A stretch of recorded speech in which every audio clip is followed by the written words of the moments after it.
gummy bear.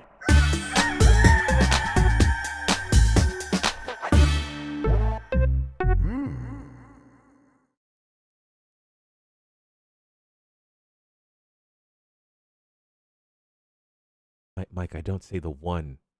It's just like 3-2. I get it. I also was distracted because there's another breaking story that I'm adding to the thing real quick. It's okay. Hi. Should I just go? Yep. Hi, everybody. What's to say? Okay.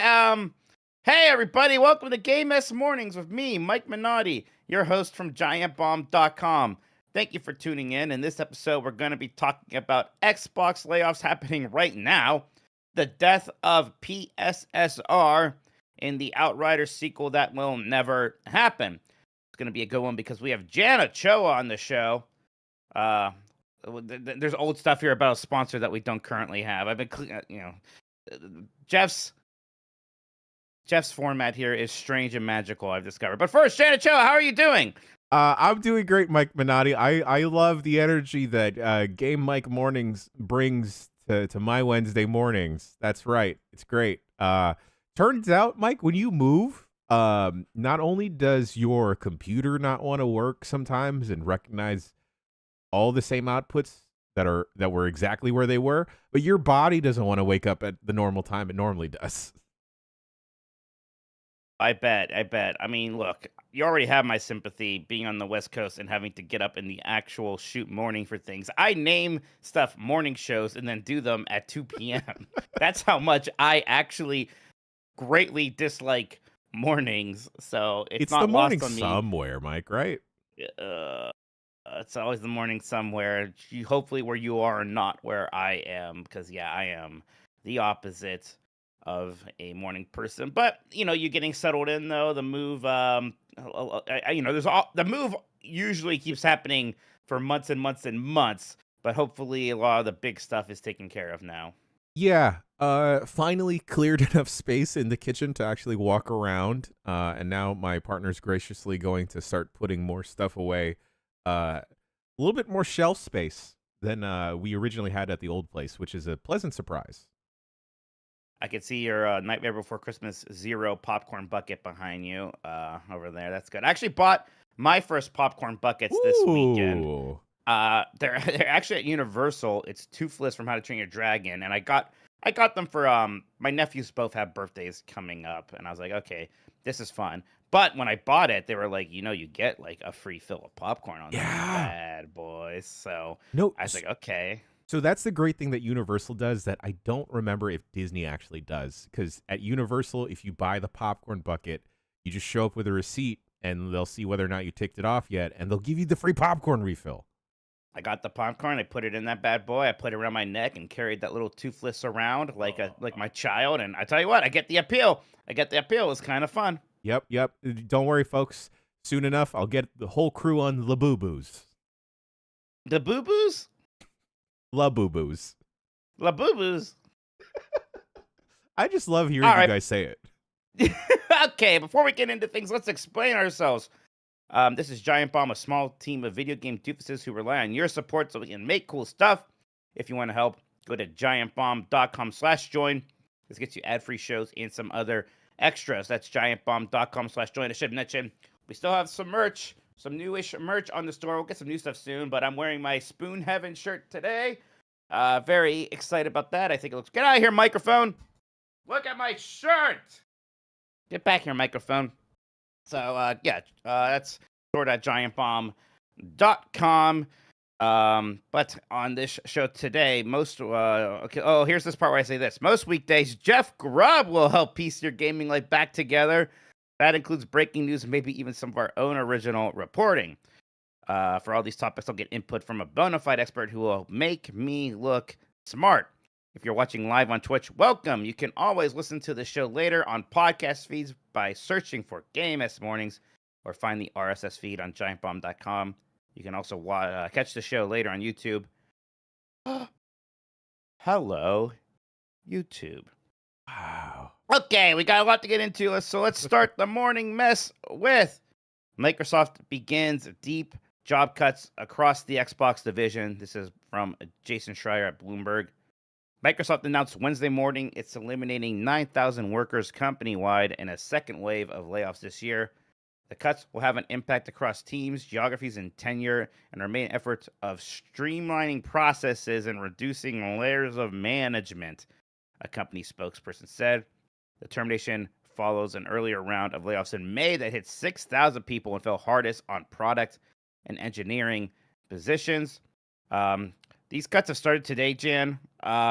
We're kind of learning mostly about the European Hmm. offices impacted. For example, the Stockholm-based King Division, which makes Candy Crush, is cutting 10% of its staff, Oh my about gosh. 2,000 jobs. Other European offices, such as ZeniMax, also began informing employees that job cuts are happening. As we were going live, Jason Schreier reported that ZeniMax's new MMO project, and these are the people who made Elder Scrolls Online. Yeah. Their new project, codenamed Blackbird, which was in development since 2018, has been canceled as part of these layoffs. And again, U.S. Kind of layoffs here are expected to be announced later in the day. The Microsoft Gaming Division had about 20,000 employees as of January 2024. Here's a quote from Phil Spencer. To position gaming for enduring success and allow us to focus on strategic growth areas, we will end or decrease work in certain areas of the business and follow Microsoft's lead in removing layers of management to increase agility and effectiveness. This is the fourth mass layoff at Xbox in the last 18 months. Rumors are also saying that Everwild is canceled at Rare. So this is happening right now. We're going to probably be learning more about this, especially how it impacts U.S. studios as the day goes on. I mean, at a certain point, what do we say, Jan? This sucks. Again, Microsoft is insanely rich, Yeah. filthy rich, disgustingly rich. What does it need to? Why does it need to cause so much misery? What is the justification possibly? You throw out these words like agility and effectiveness. Fuck off. This is terrible. Yeah, the aspects of this where they keep saying they're handling management, I think they should look further up the ladder, Mike, because there's several several layers of mismanagement further at the top, closer to Phil, that needs to be addressed. 9,000 workers laid off is insane. And I know whenever these stories come out, Mike, and we report on them, people will see like 10% of a company laid off. And that 10% may not feel like a lot, but when you like put it on paper and you are now suddenly losing 200 of your coworkers, that is mighty significant. Especially like I know that I'm under the assumption that at King, Candy Crush may not take the most work to maintain, but it is like still one of the top mobile games out there, or Oh yeah. so like people are still actively playing it. That getting Candy Crush under the Microsoft umbrella was definitely part of like the acquisition motivations from like a couple years ago. So like this just sucks, Mike. This really like takes the wind out of my sails for any interest in Microsoft related things.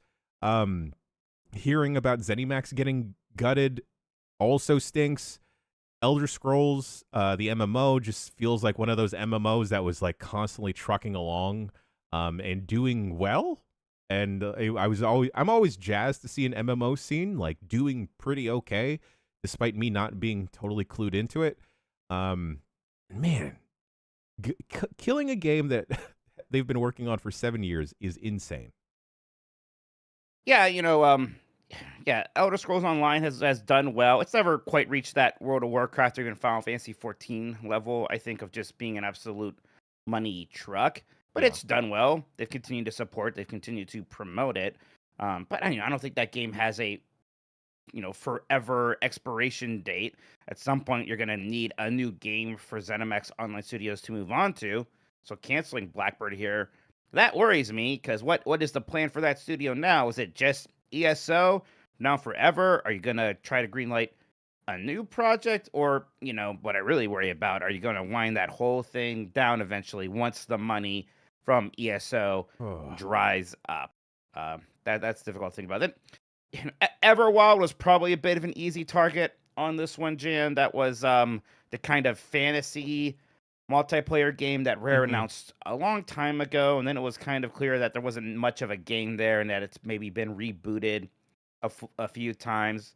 So that's disappointing that we couldn't figure something out there, and that we're not getting Sea of Thieves is great Sure. and it does well. It's also been out for a while. They've done, the Pirates of the Caribbean thing. They've done the Monkey Island thing. Unless they start doing a Muppet Treasure Island thing, they're going to start running out of piratey IP Ooh. to bring into that thing. So, What if they do a we Treasure Planet, Mike? oh, don't tease me. Don't tease me, Jan. But we got to have projects at Rare. So again, hopefully this is okay. Cancel Everwild, move on to something else, and not just here comes Layoffs for Rare of all things, which is such a legacy studio that's done so many things and could and should be put on projects like Viva Pinata, like Banjo Kazooie, and things like that. But again, just the fact this is the fourth round of these mass layoffs in the last 18 months. It isn't the last one. I don't know. We No. still don't know how this is going to impact, say, Blizzard. We can find out there's layoffs at Blizzard later today. And so many other studios, so many games that are coming out that still seem kind of a while away. I mean, Fable and Perfect Dark have been talked about forever, and we didn't see those this No. summer at Xbox's showcase, right? Not Like these games are taking forever. Yeah, not even like a hint of or anything of what's going on. Like they chose to put Silk Song in one of the hype Sizzle trailers, reels. the sizzle Yeah. reels, yeah, instead of like a game that is actually theirs.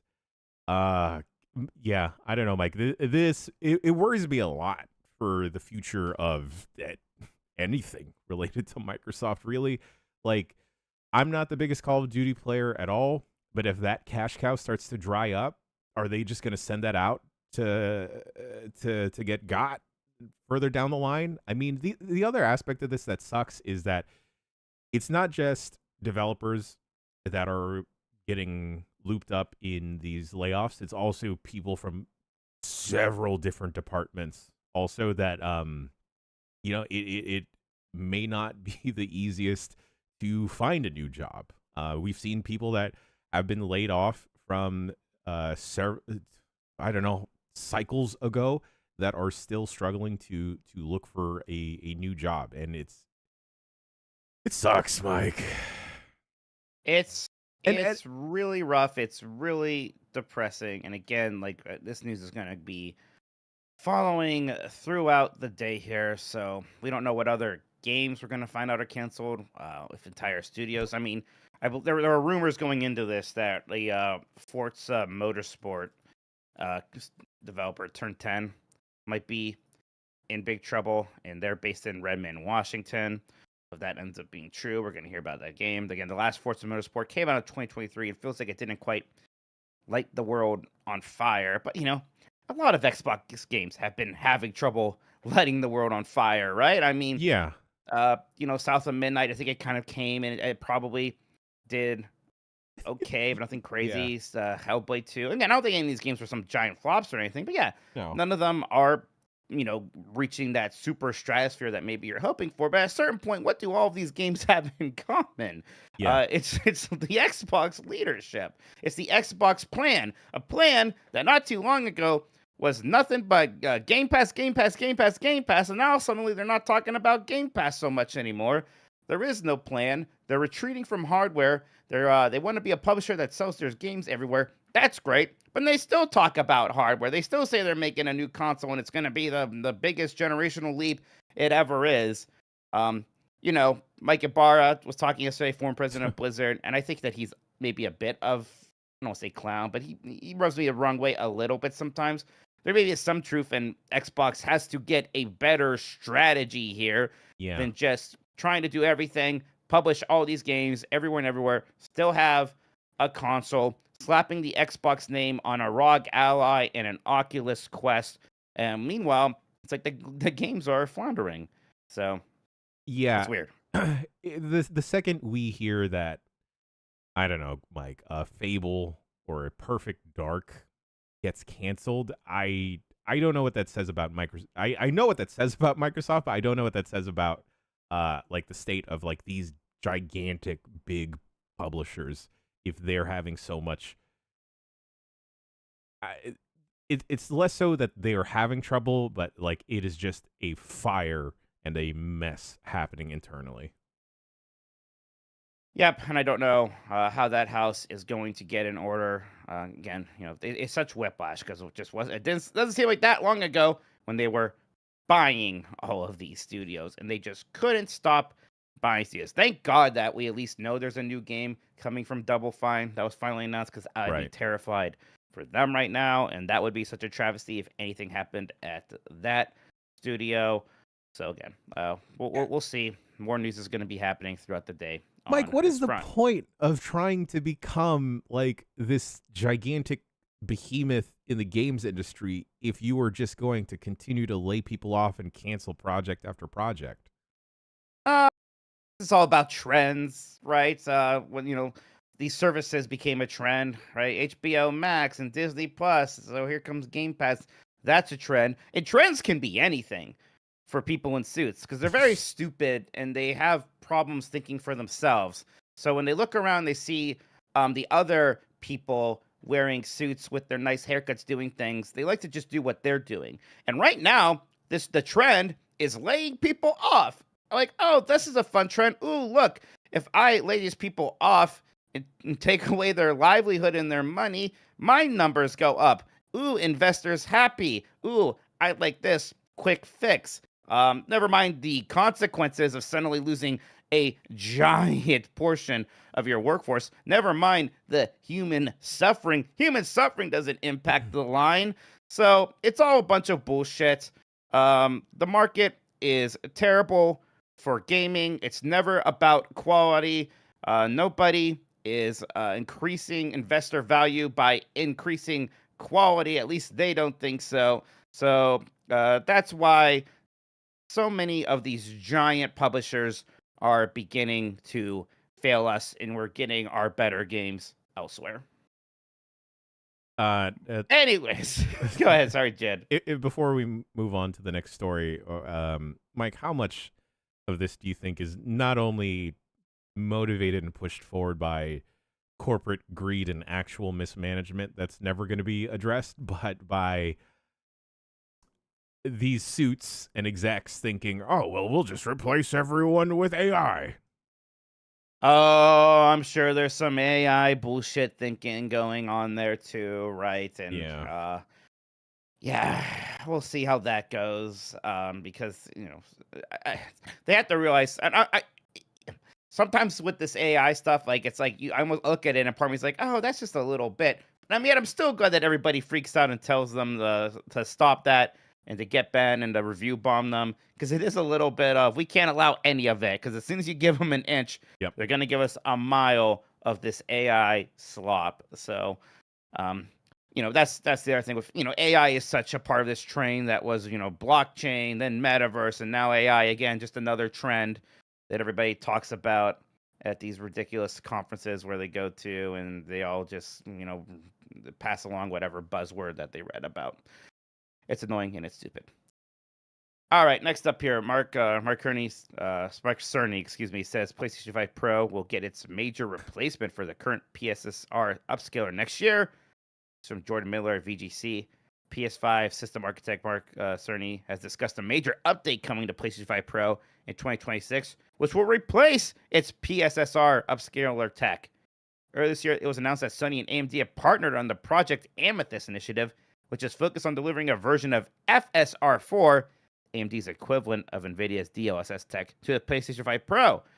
The technology will be similar to Sony's own PSSR tech, which is a machine learning-based upscaler, but promises improved results. In an interview with Tom's Guide, Cerny discussed the upcoming tech, which he called a drop-in replacement for the current PSSR.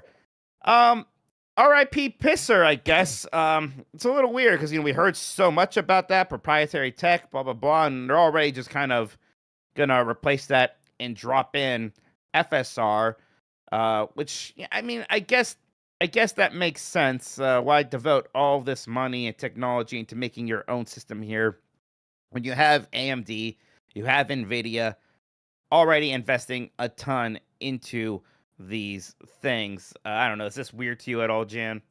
I I'm with you, Mike. Why devote all the time and resources to make and implement your own system that may not work as well as like the leaders out there? It's like we're not trying to make our own video hosting platform to rival YouTube or Twitch right now because that would be silly to do. Just use the tools that are available and work with those existing relationships. I also think Right. it's insane that no one at PlayStation brought up the idea that PSSR looks like pisser. Maybe that's what this is really about. It's like people keep calling it pisser. It's a big problem. Um, yeah, this makes a lot of sense, and I bet it's even going to look better. I mean, it's a little silly to continue developing PSSR, which would take a ton of resources to keep that tech going when you can just partner with an AMD or an NVIDIA. And yeah, FSR, DLSS, those are going to be the two kinds of these tech we always see going forward. Continuing here, according to Cerny, he expected the advancement in technology to take years to come to fruition, but due to the collaboration between the two companies, they have managed to develop a substantially improved upscaling algorithm in just a few years and expect it to release publicly in 2026. Yeah, I'll be curious what it looks like. I don't have a PlayStation 5 Pro, and I feel kind of weird about it because it's the first time I didn't get one of these min-gen upgrades. Mm-hmm. Even, the stuff does look kind of nice. Part of the Yeah, problem is, I invested in a new PC instead. I'm not going to also get one of these. And every year I don't get a PlayStation 5 Pro, I'm a year closer to a PlayStation 6 anyway, so why jump on now? It's not like there's going to be a sale or the price is going to go down. Of course not.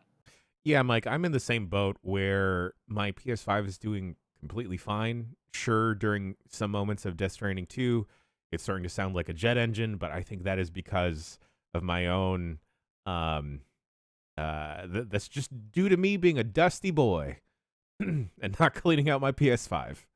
But yeah, Uh, I just have it's no called you the interest. pig pen of Giant Bomb, that's for sure. That's right. I have a cloud around me at all times. But yeah, I have no interest in getting a PS5 Pro, exactly for the reasons you highlighted. And the further we keep going, Mike, I don't know if I want a PS6. We'll see. PlayStation at least does have some exclusives sometimes, although those are coming later and later, and they always get PC ports, and the PC ports are happening sooner and sooner. I sure don't know if I'm going to need the next Xbox with, absolutely knowing all their games are coming to PC and with, Yeah. the things that they have been doing. All right, next up here, 3 former Ubisoft execs receive suspended prison sentences at harassment trial. This is from Chris Scullion at VGC. 3 former Ubisoft execs standing trial for sexual assault and harassment at the company have been found guilty and sentenced. The trial of former CCO Sergei Haskayot, former Vice President of Editorial Creative Services Thomas Francois, and former game developer Guilherme Patru, initially started in March, but was adjourned until early June following a request from lawyers to have more time to get familiar with the case's documents. Francois was accused of systematic psychological and sexual harassment with alleged behavior, including the watching of porn in an open plan office, commenting on the appearance of female staff, regular public humiliation and hazing, and attempted sexual assault where he allegedly tried to forcibly kiss a young employee during a Christmas party as she was held by other colleagues. According to Liberation, Francois has now been found guilty of moral and sexual harassment and attempted sexual assault, has been given a 3-year suspended prison sentence and a fine of 30,000 euros, about $3,500. I'm just going to jump in right here and editorialize and say that doesn't seem like enough of a punishment. Haskell was accused of lewd behavior, posting intrusive questions of a sexual nature and racist comments and behavior. He was alleged to have asked a Muslim employee if she supported Islamic State and to have been responsible for her PC desktop image being replaced with photos of bacon sandwiches and food being placed on her desk during her Ramadan fast. Liberation reports that Haskell has received an 18-month suspended prison sentence and a fine of 45,000 euros, or about $53,000. Petro, who was a designer such as the crew and Grow Home, was accused of psychological harassment, including violent and intimidating behavior. He has received a 12-month suspended prison sentence and a fine of 10,000 euros, about $12,000. Yeah, boy, these people are terrible. I'm glad they're getting some punishment. Doesn't sound like it's quite enough to me. There was a lot of cleaning up that had to happen at Ubisoft, and I know they've done some work there. I doubt they've done enough, and it's disgraceful that this ever happened in the first place. Yeah, these people should be pushed down the stairs. And like I'm talking Yeah. like a big flight of stairs, and I'll do it. That's not me threatening violence. That's just me upholding justice. What the fuck, Mike? It is it's messed up, and I know it's like uncomfortable, but I think it's important to talk about these people and the things that they have done. Yes. Specifically and explicitly. It's fucking disgusting, and shame on them, and shame on anybody who helped enable them. This this furthers the case, Mike, that I think Ubisoft should be dismantled at the top. And while we're at it, let's do that for all the big corporations, right? But Ubisoft specifically, like we've heard the cases of Eve's hiding other execs and like continuing to shield this boys club at the top. This is not a boys club. A boys club is like hanging out in the woods in a treehouse and like throwing rocks at each other. This is not fucking systematic humiliation and harassment at every single level. I feel so terrible for the workers involved, and the workers that have had to witness this and not feel and feel the pressure in the past to not report this is terrible, Mike. Like this is garbo. These people should get more than the 12-month, 18-month prison sentences. They should be thrown into a hole. Yeah, I hope that the victims get some sense of satisfaction or justice from this, but I get the hunch that it's not going to be enough, and there's nothing you can ever do to make it right for those people. All right, Jan, why don't we take a quick break? We'll come back. We've got some more news to talk about. Yummy like a gummy bear.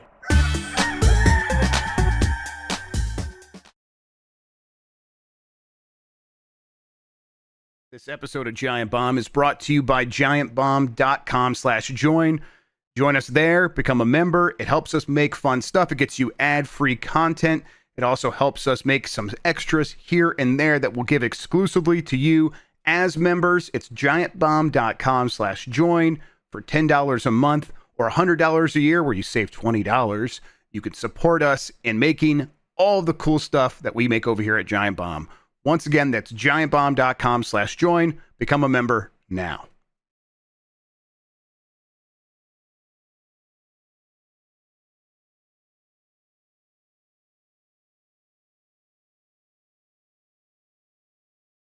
All right, we're back. I think most of you just saw and heard from Jeff Grubb in that ad there. So there you go. You got a little bit of Jeff. I probably should have mentioned on top. He's on vacation or out on assignment, I think we say here. So he's eating that's pancakes, why I'm feeling maybe. Yeah, get them pancakes. So I'm filling in for him today and tomorrow. No show on Friday. 4th of July, we will be off. All right, let's move along here. Subnautica 2 developers' entire leadership team replaced in shock move. Crafton said will bring renewed energy momentum, by Vicky Blake at IGN. Former Striking Distance CEO Steve Papotis is joining Subnautica 2 developer Unknown Worlds as CEO amid the shock announcement that the previous leadership team, Ted Gill, Charlie Cleveland, and Max McGuire, have been replaced effective immediately. Unknown Worlds owner Crafton, which is behind PUBG, built to expand on why the leadership team has been gutted.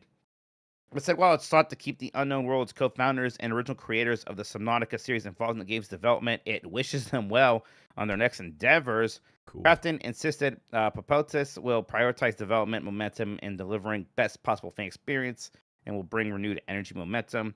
It is unclear what the change means for the launch window of the game. Crafton acquired Unknown Worlds in October 2021. At the time, it said the Subnautica studio will continue to operate as an independent outfit. Um, so this is strange. We don't really know what's going on over Yeah. there, but something's got to happen if you just, get rid of an entire leadership team and bring in somebody new. Yeah, this doesn't feel like bad people getting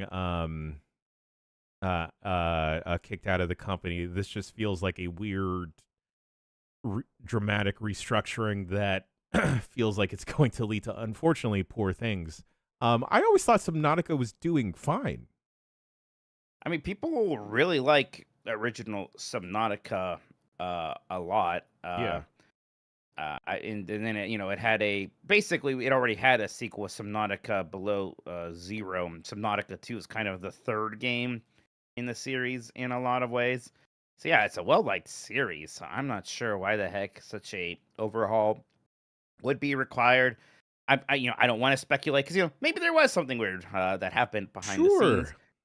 Yeah, I don't know. So I guess we gotta just hold on there, see what people say. But I'm not someone who's played Subnautica a lot. I've been meaning to get to it.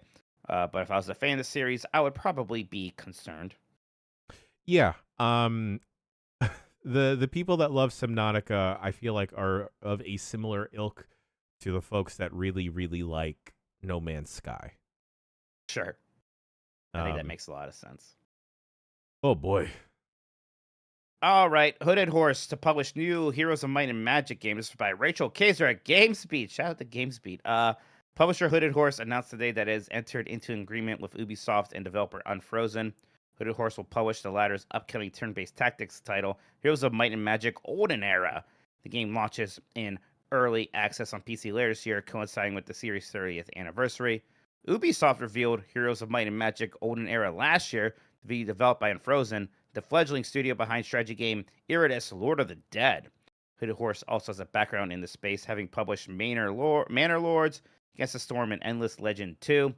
CEO Tim Bender sent a statement, Heroes of Might and Magic is a legendary series, one that has a place in the hearts and childhoods of many gamers. We're honored to be teaming up with Ubisoft and Unfrozen on this project. This thing is kind of weird because Ubisoft is already a publisher, so why Yeah. did we have to bring in another publisher? But Ubisoft's been doing a lot of weird restructuring. There's now like two halves of Ubisoft, the one that only focuses on the really big franchises like Assassin's Creed, and I'm gonna guess that Ubisoft does not consider Heroes of Might and Magic to be one of their really big franchises. Yeah, I honestly forgot that it was under the Ubisoft umbrella. Oh, me too. Me too. It's weird because there is like a couple of these sort of great PC franchises there. Like, Yeah. I'm a big Anno fan. We got that new Anno game coming out soon, so I'm looking forward to that. Have you ever been a Might and Magic person? As much as I like RPGs, this is a side of it I have never seen before. I think I I believe there may have been a Might and Magic game for the DS that was like a Match 3 that I really liked. Hell yeah. Um, Uh, that that's being great. said, I may be misremembering a game completely. Well, my brother AJ really liked some kind of Might and Magic game on the Game Boy Color, if I remember exactly well. Oh, So, okay, yes. I was right. Might and Magic Clash of Heroes. Oh, that sounds familiar. It's this very big series. It's done all sorts of things. So I hope that the new game does well. Dennis Fedorov, CEO of Unfrozen, sent a statement. The entire Unfrozen team is very excited that Hooded Horse is joining the project. We firmly believe that their expertise, combined with Ubisoft's legacy, will allow us to make Heroes of Might and Magic Olden Era really successful and introduce the game to even more fans of tactical, turn-based strategies from all over the world. We'll see. Yeah, chat's right. Mike and Magic. That's good. Huh. That's good. So it might be a reason to go in there at some point. Are there any bad Might and Magic games? Because Light and Magic is right there. Blight and Magic. Yeah. I gotta look at. There's so many of them. One of them has to be bad. Now, are any of them legendarily bad? Is the question for when it comes to Blight Club. All right, Dave the Diver director says there's nothing indie about it, and he didn't apply for its controversial Game Awards nod. Chris Scullion at VGC. Dave the Diver was nominated for Best Indie Game at the Game Awards in 2023, a decision which sparked some controversy. Despite having the conventional lo-fi appearance some indie games have, the game's developer, Mint Rocket, is a small team within Nexon, a South Korean company that made $1.8 billion in revenue in 2021 alone. As such, many at the time claimed that Dave the Diver was far from an indie game, with one of the main criteria that defines what is a team that has a smaller budget and isn't part of a billion-dollar company. In a new interview with 4Gamer.net, Dave the Diver director Jahao Wang explained that he never considered the game an indie title and that its Game Awards nomination had nothing to do with him, Mint Rocket, or Nexon. We never intended to give Dave the Diver an indie game feel, he said. To begin with, we're making a game at Nexon, so there's nothing indie about it. However, when a game is made by a small team, the art style and game system tend to be unique, so I think that's why it was thought of as an indie game. In full disclosure, that translation of that code I just read there was done via a machine translation from where I pulled it from, so maybe that's not exactly a perfect transcription of what they said. But yeah, this was something that came up at the time. I mean, Jan, the big problem here is that when we say indie game, we're kind of we often mean a certain look and feel. Yeah. And sometimes we just mean like small team, not AAA graphics kind of thing. Mm-hmm. So words and terms and definitions are failing us a bit here. I don't know exactly how you get around it. Yeah, it's unfortunately, I feel like as soon as we see the like kind of 2.5D pixel graphics and it's not an RPG, we think, oh, it's an indie game. This just feels like an odd issue to kind of like bring back up in 2025 when this whole, I don't even want to say controversy, but issue was raised in 2023. Right, yeah, and we just, I don't know if we made too much ground there. I think the Dave the Diver situation has made people think a bit more about it than to just look at a game and say, oh, that must be an indie game, because I think it looks and feels like one. So something for everyone to keep in mind there. But yeah, I think it was never like the Dave the Diver people's fault. That's not really how the Game Awards works. It's other people nominating games. People don't put their game forward. Yeah.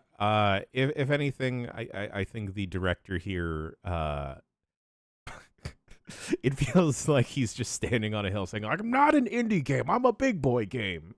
Right. Well, also, I bet it sucks. People get mad, and you want to be clear. It's not our fault. Like we're sorry.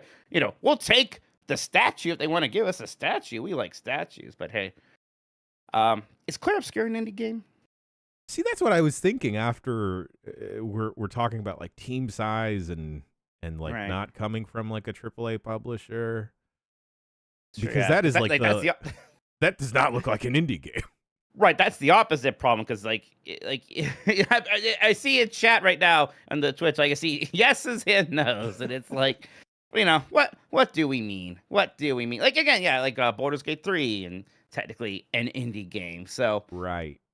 what do we really mean by that? And in some sense, part of me is like, well, why do we even need a separate category? Because the indie games are often just as good as all of the other kinds of games in these ways anyway. But sometimes we do, because there still is a little bit of a bias to AAA. I mean, you had Balatro get nominated for Game of the Year last year, which was great, but you still had to deal with people being like, well, why is this nominated for Game of the Year? Because it's one of the best games of the year, you chuckle fuck. So it's a thing we're going to continue to talk about, I am sure. All right, new Monster Hunter Wilds update finally addresses poor PC performances from Blair Marnell at GameSpot. Monster Hunter Wilds players on PC have been making their displeasure known on Steam by leaving a string of bad reviews over some performance issues with the game. The number of concurrent players has dropped so rapidly that Wilds' predecessor, Monster Hunter World, has a higher count. Today, Capcom is attempting to address PC players' issues as part of the massive free title update 2. The publisher also shared a glimpse at the next 2 free updates beyond this one. While free title update 2 doesn't make any changes to Wilds' minimum or recommended system requirements, the Steam version has been adjusted to amount of VRAM used in texture streaming to lower the amount of VRAM overall. One of the bug fixes will also make the estimated VRAM usage display the correct amount of display settings and graphical settings. Too soon to say whether these changes alone will turn things around for Wilds on Steam, but Capcom notes that further performance and optimization improvements are still in the works. This game's been out for a good bit now. Jan came out earlier in the year. It came in very heavy on a lot of platforms, but on PC especially, it just kind of seemed like a little bit of a resource hog and of a performance clunker. It definitely turned me off the game a little bit. Even when I got my new PC and the game was definitely running better, it still felt heavy. Yeah. I don't know if you were playing Monster Hunter on PC and if the performance was a bummer for you. Yeah, surprisingly, I didn't come across too many issues. I don't know if I was just lucky and maybe I turned off the right settings. But great for those Monster Hunter heads out there. I saw Jesse Vitelli post a clip of him swimming underwater and fighting a underwater monster, and that looked insane, and I kind of want to do that. Yeah, right. There's also there's new content here aside from this stuff. But Monster Hunter has been a bit of a disappointment for me this year. I definitely enjoyed the game and I played through the campaign, and then I just never really felt myself drawn to go back to it very much. It was a game I was really looking forward to. Yeah. But, it was, honestly, like the performance is part of it, but that I could have looked past that if I was really enjoying the experience, which wasn't a bad experience or anything, but maybe just didn't fully deliver on the promises of a more open Monster Hunter, and maybe learning that I don't want a more open Monster Hunter. Maybe the previous format actually was working really well. Do you have any concerns about future RE Engine games like Resident Evil 9? I feel like RE9, hopefully the team has learned that like an open world may not be the best way to go forward, but like open zones like we've been talking about here, maybe the better way to go. While I didn't experience too many issues playing Monster Hunter Wilds, I did have a little bit of difficulty playing through Dragon's Dogma 2, which kind of stifled some of the fun I had there. Yeah, I'm slightly worried, but I hope the team at Capcom has seen the issues and realized how, not that Monster Hunter isn't important for them, but how much more important, how much more magnitude RE9 is going to have for them. Yeah, I think it's a good point that you brought up Dragon's Dogma 2, because that was the other open world RE Engine game, and that game also just did not run really well. So it is kind of this pattern that, okay, the RE Engine had nothing but good press really for a long time here until we started getting these open world games with that, and it's like, okay, this isn't super working out for that. Like, these games obviously aren't terrible, but they just they do feel, again, heavy and sluggish and weird. So yeah, hopefully Resident Evil 9, it's definitely going to be a big game, and I'm sure there's going to be aspects of wandering around large areas of the ruined Raccoon City. But yeah, I hope it's not giant open world game that is just absolutely destroying our PCs and consoles. Well, I mean, it's moving sorry, Mike. It's moving so sluggishly because the swords are so big. Oh, of course, those big, yes, the big giant swords of Monster. I am a great sword guy, I gotta admit. I always try using something else, and I'm like, nah, give me that big sword, right? That feels good. I want my attacks to be slow. Hammer is slow too. And it's fun to bonk people in the head, but I need that sword, for sure. The sword for sure. That's funny. All right. Last thing that I have here for today, Outriders 2 was reportedly one of People Can Fly's canceled projects by Vicky Blake again at IGN. One of the projects recently canceled by developer People Can Fly was Outriders 2, according to fresh reports. The Polish studio, best known for Outriders and Gears of War Judgment, confirmed even more jobs were at risk at the beginning of June when it canceled two projects, Project Gemini and Project Bifrost. Well, the statement issued by CEO Sebastian Wojciechowski at the time did not specify which publishers were involved with the canceled projects. PCF's own website confirmed Gemini was partnered with Square Enix, and Bifrost was self-published The cancellations led to the restructuring of internal teams and allowed the April cancellation of Project Dagger, an action-adventure game originally set to be co-developed and published with Take-Two Interactive before it pulled out in September 2022. Now a report from Thumbwars, corroborated by Insider Gaming, claimed Project Gemini was indeed an Outriders sequel. The game was reportedly in the midst of recording motion capture when the project was canceled. I think that's definitely a bummer. Outriders 1 was a game that seemed to benefit from that early goodwill and interest in Game Pass. Right? It seems like everybody who had Game Pass was trying out Outriders, a game that had a little bit of an, MMO flavor might be much, but it was kind of a multiplayer online looter shooter thing. It seemed like it got some interest and it was doing well, but that interest maybe died off relatively quickly. Yeah. Outriders is one of those surprise games where, oh yeah, that came out. Oh yeah, that wasn't that bad. Yeah, exactly. And I think a sequel could have really refined those ideas and given us a more interesting experience. But it's also difficult to release a sequel these days to a game that did pretty good, right? Everybody is just expecting so much out of everything. It's a shame that you can't build off of a decent start as easily as you were used to, because there are so many games that got significantly better in the sequel. And I think I could easily see a world where Outriders 2 was one such project. Yeah. All right, Jan, that does it for the news today. We do have poll results. When I look here, the last one was a whopping 6 days ago, which might be right because we didn't have a show on Monday. So this poll question was, have you ever played a game on Netflix? 73% of those polled said no.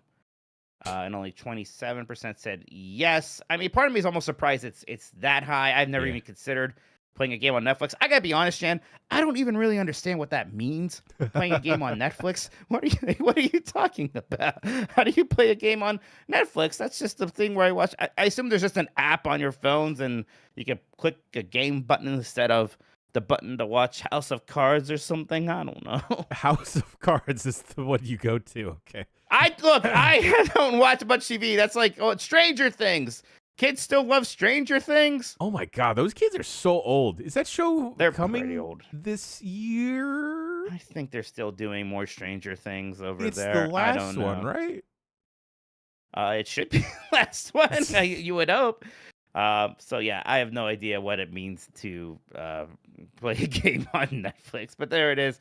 Some people have tried it. I'm thinking for today's poll question, I would like to ask people, would you have played an Outriders sequel? Just yes or no. So easy peasy right there. All right. We've got a lot of fun stuff still happening on Giant Bomb this week. Later today at 11 a.m. Pacific, 2 p.m. Eastern, Delight Club is happening with me, Dan, and Kayla. Their sisters Kayla is going to be joining us. They're going to guide me through the wonderful world of Guitaru Man on PlayStation 2. I was a good boy suffering through all of that rascal shenanigans, so now I get to have some good stuff with Guitaru Man. Yes. I'm looking forward to that. Looking forward to hanging out with Dan, Team Kayla. It's going to be a good time. And then tonight, Jen, me and you are reconvening for Wega Man, Wednesday evening gaming at Mike's at night. I had to push it back because I got an AM and PM mixed up with my flights on Monday, but that's okay. We're going to do a show anyways. We're going to check out that Dune MMO that everybody seems to be liking a lot. Dune Awakening. I got it installed and ready to go. I'm excited to try it. Yes, I'm curious what the onboarding process will be like and how instantaneously we can link up and ride worms together. Folks, we'll ride those worms, baby. Things are a little bit busy here at GBHQ. We do have several quick looks and unfinished we want to do. Mike, I don't know if you've seen this. This was put on my radar yesterday when I mentioned the Mahjong game I've been playing, but Uma Musume is a Yes. game that's kind of picking up some steam. Okay. Um, What is that? You know what? Let's I'll send you the Steam link later. Why is everyone so concerned in chat? Oh, it's the Horse Girls game. Oh no. No, I wanted to trick Dan into sitting in Oh. on it. It's the Horse Girl. Look. I'll follow you anywhere, Jan. If you need me to watch you play the Horse Girl game, I'll watch you play the Horse Girl game. Oh, Captain, my Captain. Oh, Captain, my Captain. Okay. Oh, that's incredible. Hey, We have one Go ahead. super chat, Mike. El oh, Grug. please. What game would Mike make Jan play? Death Janding, Splinter Cell, Jandora tomorrow, Jandao of the Colossus. Oh, now it doesn't work as much. Grim Jandango, Crypt of the Necro Jancer. Oh, Grim Dango's good. I don't know why, but I'm obsessed with Kotaro Choa, where he played Knights of the Old Republic, which is one of my favorite games.